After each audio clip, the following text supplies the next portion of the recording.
I think that on the internet, you get like these David Goggins bros that are like, you have to suffer and everything's painful and pain is the point and all that, that's bullshit. Like it's a nice hype speech, but none of those guys are world-class performers.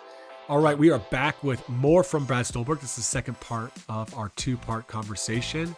He's just launching or publishing the book, The Way of Excellence. It's out today. I highly encourage you to check it out. In the second part of our conversation with Brad, we're going to be unpacking a few things. The first being the importance of creating intentional moments to be present as a team. We're going to talk about the problem with pursuing balance, and that was an interesting conversation, right? And we're going to think more of trade-offs, Brad suggests. We're going to talk about the difference between acute and aspirational love, how coaches are part of the problem and making today's athletes fragile. Yes, you heard me right. Coaches are part of the problem. We're going to talk about discipline and self-compassion, how they actually need to coexist. We need to avoid that polarity. Why you need to stop trying to copy the habits of others. And lastly, we're going to talk about how the path to mastery matters as much, if not more, than if you actually get to the top of that mountain. Welcome back to the Coaching Culture Podcast. My name is JP Nerman. I'm joined by my co-host, Betsy Butterick.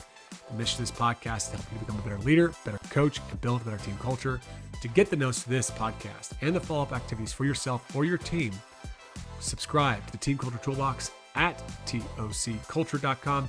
You also get our weekly article there.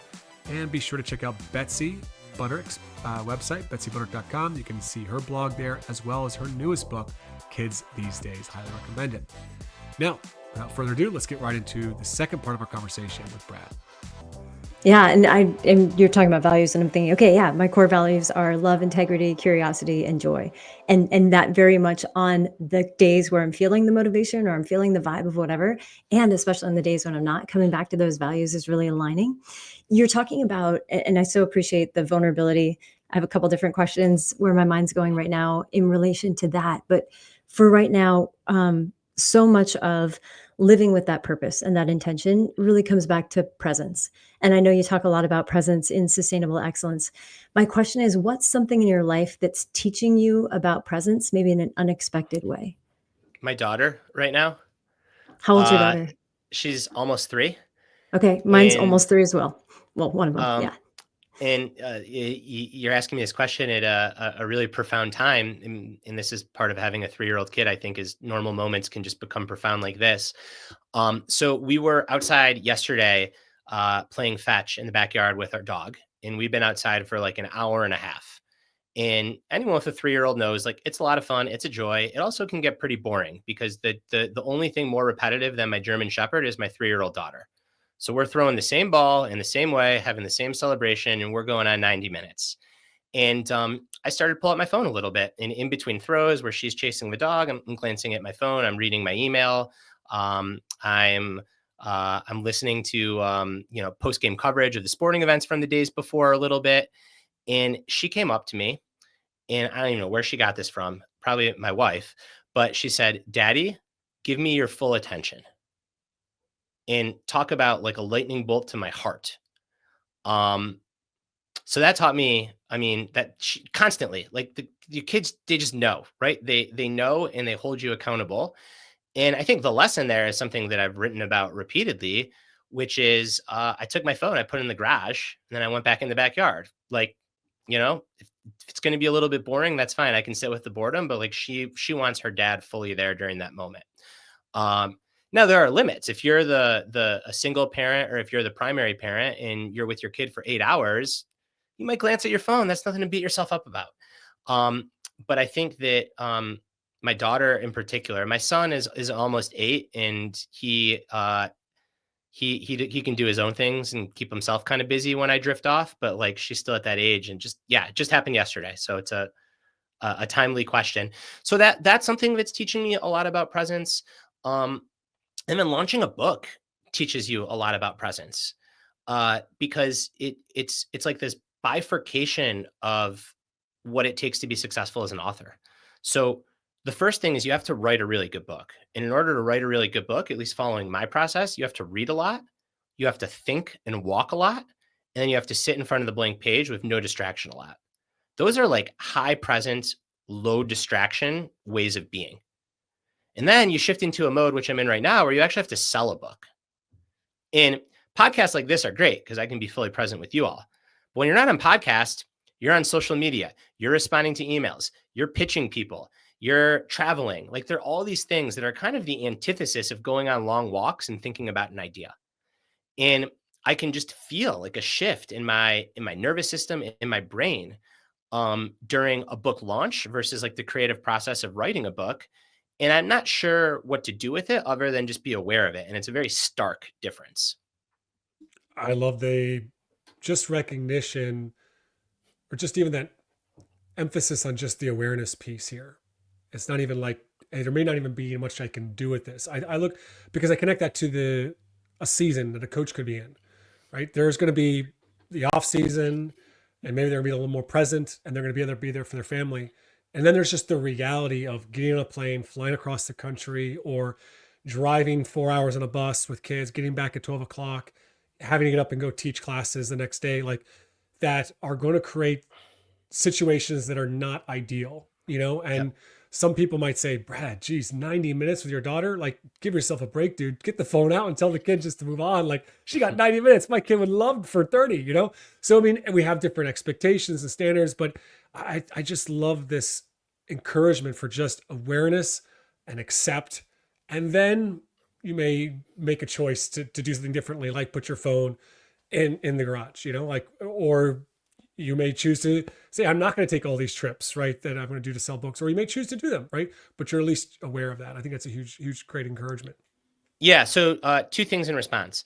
The first is I think that coaches beat themselves up often, at least some coaches, about presence for family in particular, especially if you're a coach in a sport that involves a lot of travel.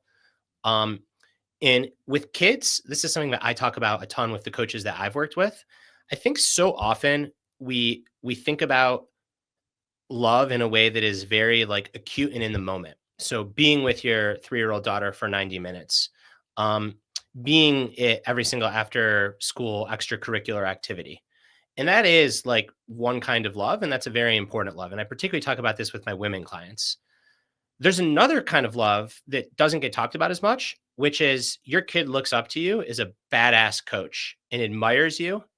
And when your kid turns 16 or 18 or 24, like you're going to be such a role model to that kid for what you did. Now, this isn't permission to just completely neglect your kid when they're 3 and become a workaholic.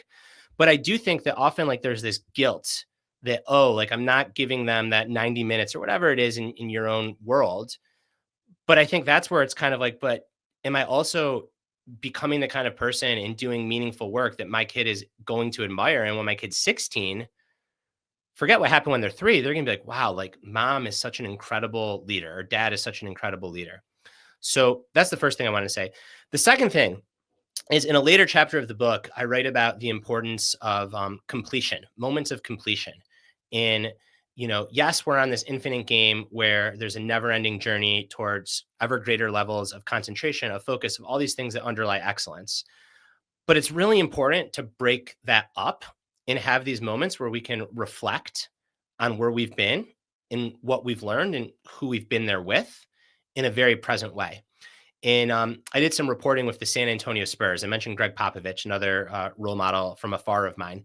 And Popovich and the Spurs became known for these epic team dinners that they would have during the season, where for anywhere between 2 and 6 hours, they would put the phones away.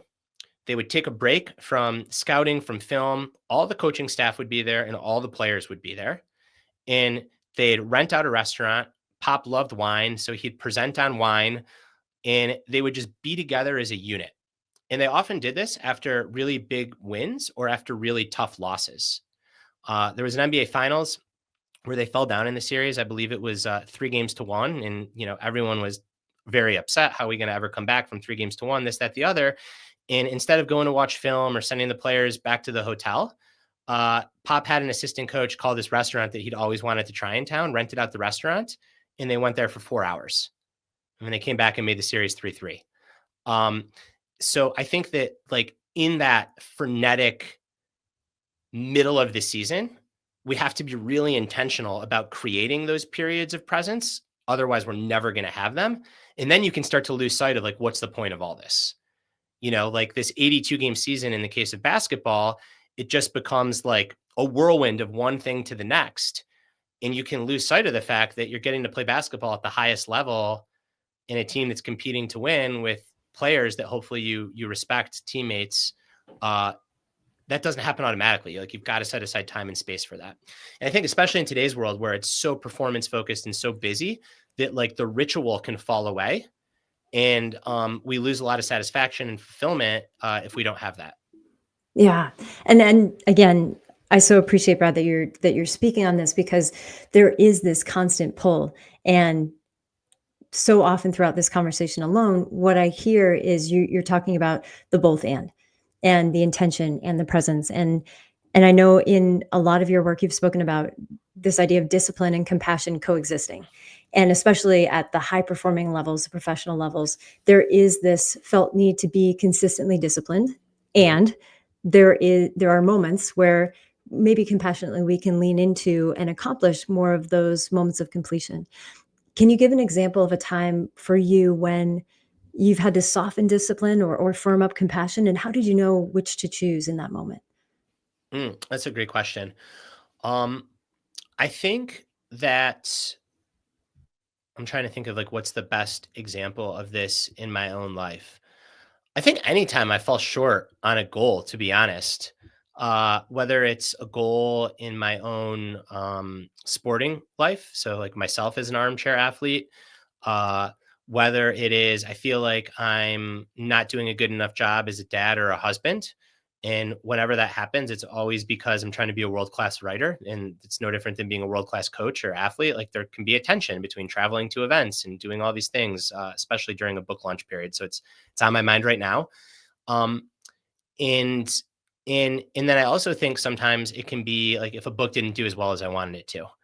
Um, I have a propensity to not beat myself up, but to skip over any of the self compassion part and just get right back to work. And I think that over time I've softened a little and I've learned to at least tell myself that, like, hey, what you're trying to do is hard. Like, doing hard things is hard and you can't do it perfect. And you're probably doing a pretty good job. And if not, like, what could you do differently? And just like that little bit of self talk, instead of just immediately like, going into problem solve mode and trying to course correct. Um, the other bit of non-dual thinking that I think is super important to excellence is intensity and joy, and how both those things can coexist. And I'm really trying to do a better job in myself of just making sure like I'm almost always having fun.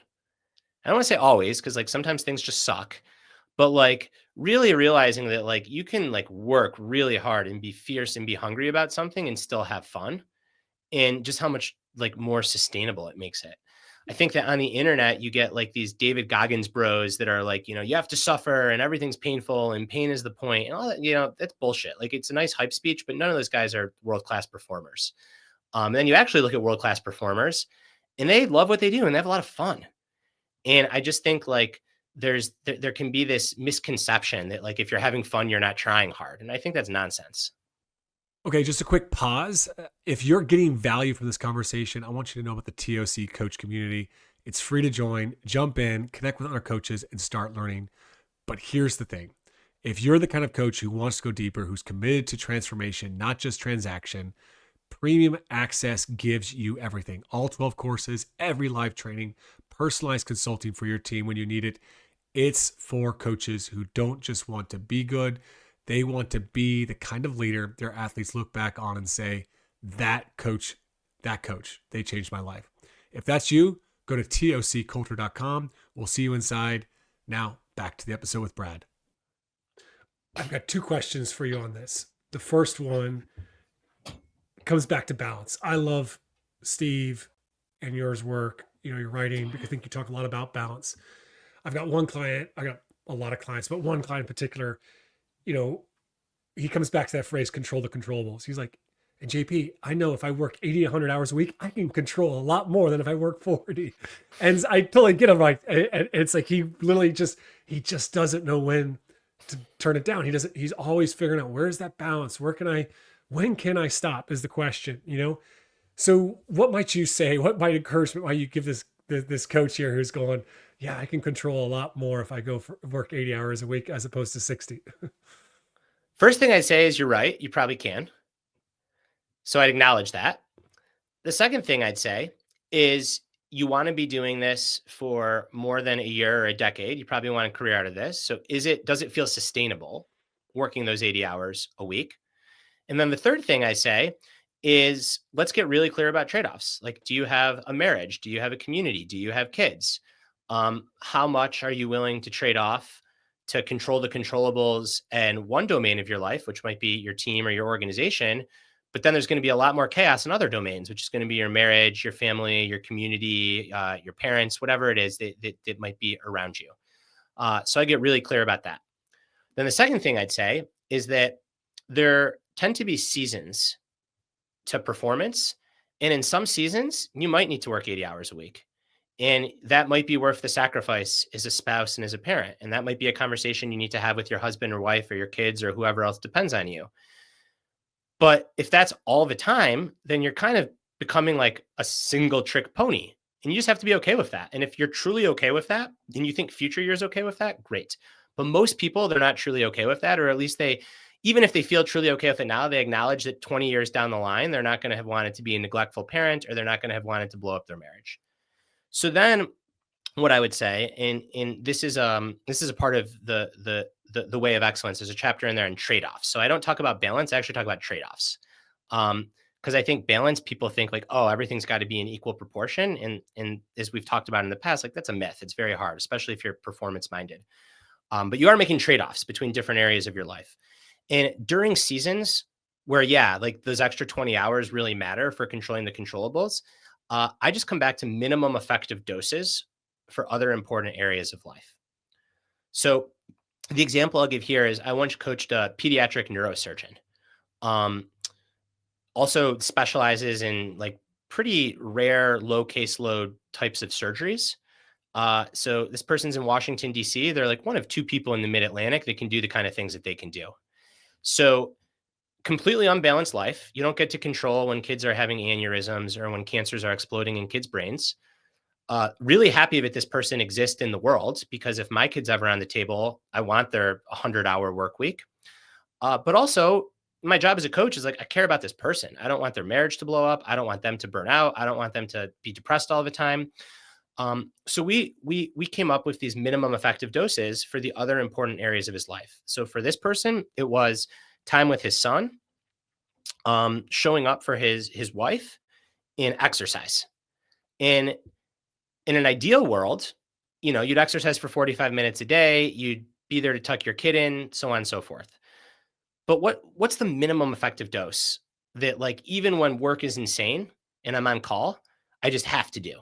And for him, it was like 20 minutes of exercise 4 days a week, being there for dinner 2 days a week. I'm not saying this is right or wrong, right? Right or wrong is subjective. This is going to be within any individual's trade-offs and value system, but just having minimum effective doses. So even during those periods where you are working the 80 to 100-hour week, you know that, hey, if I just exercise for 20 minutes, if I just FaceTime with my kids at night while I'm on the road every night, like I have to hold myself to that standard. And then it kind of gives you a permission structure to go all in.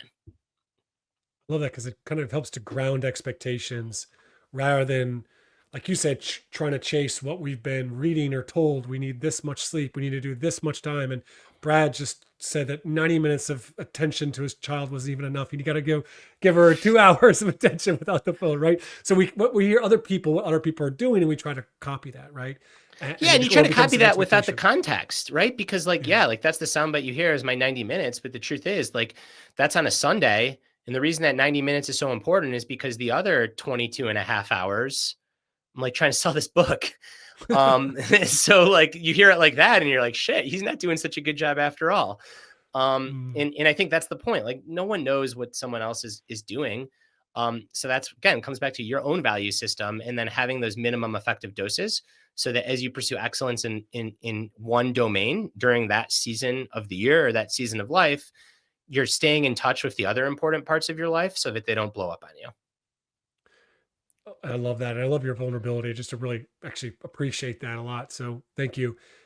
Another question that I've been wanting to ask you is actually I just finished Open by Andre Agassi, and Great really book. enjoyed that one. Yeah, phenomenal book there. And yet I kept thinking here, back to your question around the bros saying, hey, you got to do X, Y, Z, you got to grind all day.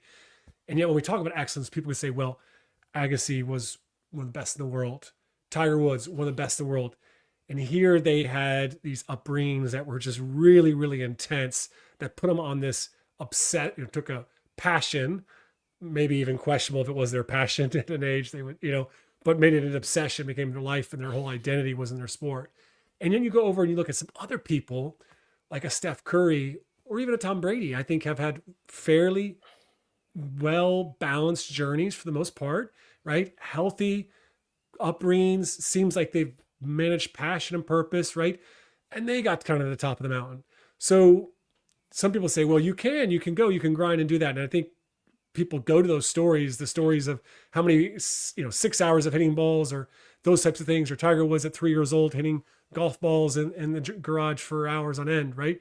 So yeah, could you help maybe speak to that, just from your perspective on those two different types of journeys? Yeah, it's funny. I was gonna like say Giannis Antetokounmpo. I don't think started playing basketball until he's 14, and he still is known for like playing pranks on his teammates in the weight room Mm-hmm. every single day, like Yeah. suspect pranks, like pull the weight off the end of the bar. Probably not the safest thing, but he's Giannis. He can do whatever he wants. Um, and Giannis Antetokounmpo is a world beater, right? And he's the exact opposite of like a Tiger Woods or a Michael Jordan. Like he's fun loving. And started playing very late. I think that there are different paths to the top of the mountain. And I think that you can get to the top of the mountain following those different paths. I think that when you get to the top, though, the Andre Agassi path is you end up pretty empty and miserable. And he says as much in his book. And excuse me, you take the Steph path or the Giannis Antetokounmpo path or the Tom Brady path. I mean, there's so many examples. And you end up at the top of the mountain and you're actually like pretty satisfied with how you got there. And I don't know, like the odds are that you're not going to get to the top of the mountain if the top of the mountain's 7 Super Bowls. So you might as well choose the path where you're going to have fun along the way. Is kind of how I see it. If it was true that the only way to be great was to be just utterly, completely miserable and deprived of joy, then I hope that you all get the sense, like I'm honest, and I'd be like, all right, let's talk about trade-offs. Are you willing to take that trade-off? Is it worth it? But that's not the truth. There's just like way too many counter examples. Tim Duncan, like talk about a dude that was just like chill and low key. I think like he lives on, the Caribbean island, like smoking. I shouldn't say smokes a joint. I have no idea. You can edit that out, but he's pretty chill and he won 5 championships and no one talks about Tim Duncan because it doesn't have like the sex appeal of Michael Jordan, and Michael Jordan's great too. But Tim Duncan seems like a lot happier, well-adjusted dude in retirement. So again, like odds are you're not going to get to that level of the top. So you might as well choose the path that's fun. Big fans of fun here on the podcast, and I really appreciate you driving that point home. I know in the Way of Excellence, you also talk about the importance of habits, and we've talked about values, and we've talked about, what are the minimal effective doses so that we can have the things that we really value in our life. A question that comes up for me around habits, because we often talk about what we do that has paved the way or made success more possible. My question for you, Brad, is what's a habit that you've recently changed or unlearned? And in doing so, what space did that create, or what was that experience like for you? Great question. So a habit that I have recently changed or unlearned. I have 2. One is spending time on the social media platform X. And I used to spend a lot of time on the social media platform X, and it just like wasn't great for me. I'd end up feeling pretty crappy. I would doom scroll. I had an experience with that platform that like I just haven't had with the other social media that I'm on. Probably because my brain is like so textual that the more visual platforms like I don't get sucked into in a way that I would get sucked into X. But a lot of my platform was on X. It's like a lot of readers are on X. But eventually it just got to a point where like it didn't feel good. And over again, I felt like I was, like inhaling a stinky substance, or I don't know, that's not the right metaphor. Uh, where it just kind of stopped. And I think that habit was very much one where like I really paid attention to how doing it made me feel, and I could get in touch with that feeling. And eventually, when I went to log on to X, I remembered what that feeling was like, and it was very easy not to log on to X. And that took care of itself. This is like a 2-year process. Didn't happen overnight. Um, the other habit that I think I'm in the process of unlearning and will probably be a lifelong journey as an athlete is to show more restraint during certain seasons of my own athletic life. So I think that with athletes, and I talk about this too in the book quite a bit, there's like these two extremes. So there's the athlete that wears a whoop and an aura ring and looks at their HRV and needs everything to be perfect in order to feel like they can go push themselves to the limit. And then there's the athlete that just says, send it. I took 4 NyQuils last night. I haven't slept in a week, but like I'm in the gym and I've got a heavy deadlift. We're going to do the heavy deadlift. I am in the latter extreme. And I am learning that I at least need to look over my shoulder and imagine what it would be like to be someone that listened to their or paid attention to their heart rate variability when I made these decisions.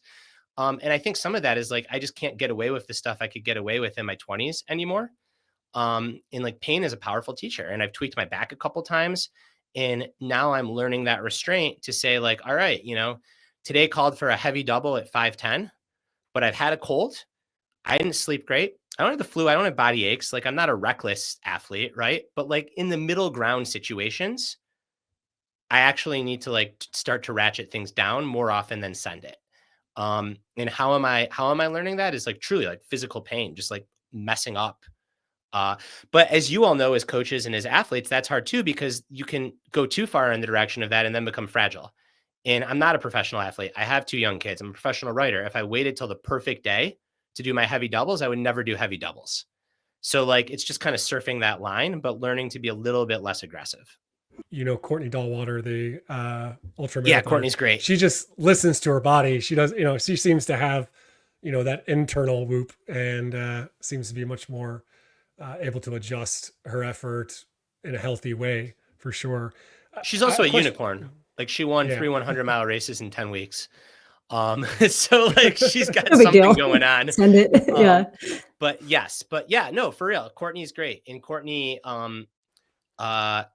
she has said multiple times, she said as much on my own podcast, that like for her, she is very much just driven by like an interoceptive internal feedback loop. Like that third race, she wasn't going to run, but she's just like, my body felt fine after 2 weeks. Let's go for it. Yeah, I think one of the big things too, we were talking about habits, is obviously they're really, really important. But so oftentimes our beliefs drive those types of behaviors and drive those types of habits. What is probably the single most common limiting belief that you see gets in the way of excellence? That's a great question. Honestly, I think it's kind of the opposite of what I tend to do and what I just said in today's day and age. And are we talking in a sporting context in particular right now? Anything, and especially because of your own journey plus your work with clients. Yeah. I think that it is needing things to go a certain way and needing your whoop score to be perfect to perform your best. I think people have gotten too reliant on like optimizing and trying to control the controllables. And then what ends up happening is you create a self-fulfilling prophecy where if all the numbers aren't perfect or the plan didn't go exactly right, then there's no way that you can do it. And once you have that belief, then you're never going to step up and meet the moment. And I think that with excellence, you do need to measure things and you do need to track things and you need to measure the right things and track the right things. And you have to be willing to say performance is complex. The human body is complex. The nervous system's complex. Sometimes you can just let all that analytic stuff go and remember that excellence is like an utterly human experience. A somewhat recent example came from the World Series this past year in the MLB. Yoshinobu Yamamoto, the Dodgers pitchers, threw a complete game in game 2. He threw 96 pitches in game 6.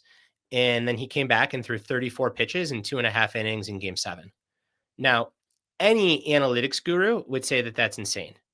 Um, Anyone that pays attention to pitch count would say there's no way he's going to have his accuracy. Putting him in game 7 makes no sense. He allowed 1 hit, no runs, and the Dodgers won the World Series. I think that's an example of excellence where if Yamamoto would have been needing his recovery score to be 100%, he never would have stepped foot in that game.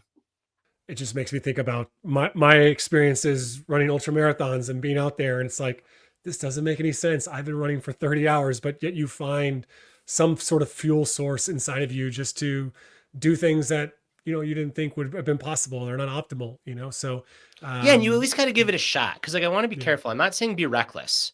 Yeah. If you throw 100 pitches and then come out and throw 34 all the time, you're going to blow up your arm. That's like a really bad approach. But if it's a game 7 of the World Series, yeah, give it a go and you shut it down if it doesn't work. So I think that again, in extremes, conceptually, there's being a reckless idiot. And then there's becoming a super fragile optimization person where everything has to be optimized and perfect. And I think excellence requires the human experience of paying close attention and not defaulting to either of those extremes. Yeah. And this is, again, Brad, you've given us so many reasons to be excited about the Way of Excellence coming out in January. As we close out today, would you give listeners more information about how they can find and follow your work? Anything that you want to share about the book so that we can be prepared to find our own path to excellence as it makes its way into the world? Yeah, thank you. The book is available wherever books are sold. So you can easily find the book. I hope that you enjoyed the conversation. If you did, I definitely encourage you to read or listen to the book.